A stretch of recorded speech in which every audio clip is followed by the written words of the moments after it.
Un chapitre de la Bible.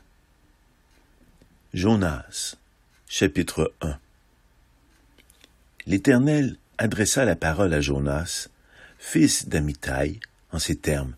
« Mets-toi en route, va à Ninive, la grande ville, et proclame des menaces contre ses habitants, car l'écho de leur méchanceté est parvenu jusqu'à moi. » Jonas se mit en route pour s'enfuir à Tarsis, loin de la présence de l'Éternel. Il descendit au port de Jaffa, où il trouva un navire en partance pour Tarsis. Il paya le prix de la traversée et descendit dans le bateau pour aller avec l'équipage à Tarsis, loin de la présence de l'Éternel. Mais l'Éternel fit souffler un grand vent sur la mer et déchaîna une si grande tempête que le navire menaçait de se briser. Les marins furent saisis de crainte et chacun se mit à implorer son Dieu.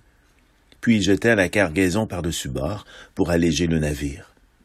Quant à Jonas, il était descendu dans la cale du bateau. Il s'était couché et dormait profondément. Le capitaine s'approcha de lui et l'interpella. « Eh quoi? Tu dors? Mets-toi debout et prie ton Dieu.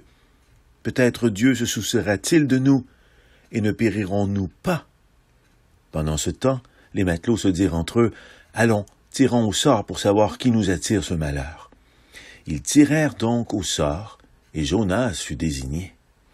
Alors ils lui demandèrent, « Fais-nous savoir qui nous attire ce malheur. Quelles sont tes occupations? D'où viens-tu? De quel pays? Et de quel peuple es-tu? » Jonas leur répondit, « Je suis hébreu, et je révère l'Éternel, le Dieu du ciel qui a fait la mer et la terre. » Il leur apprit qu'ils s'enfuyaient loin de la présence de l'Éternel.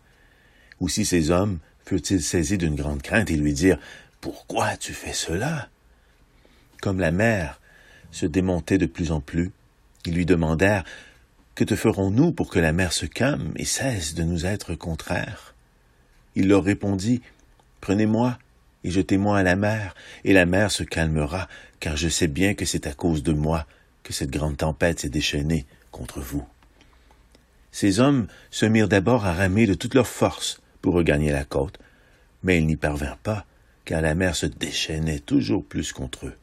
Alors ils crièrent à l'Éternel et dirent, « Ô Éternel, nous t'en prions, ne nous fais pas périr à cause de cet homme, et ne nous tiens pas responsables de la mort d'un innocent, car toi, ô Éternel, tu as fait ce que tu as voulu. » Puis ils prirent Jonas et le jetèrent par-dessus bord. Aussitôt, la mer en furie se calma. Alors l'équipage fut saisi d'une grande crainte envers l'Éternel. Ils lui offrirent un sacrifice et s'engagèrent envers lui par des vœux.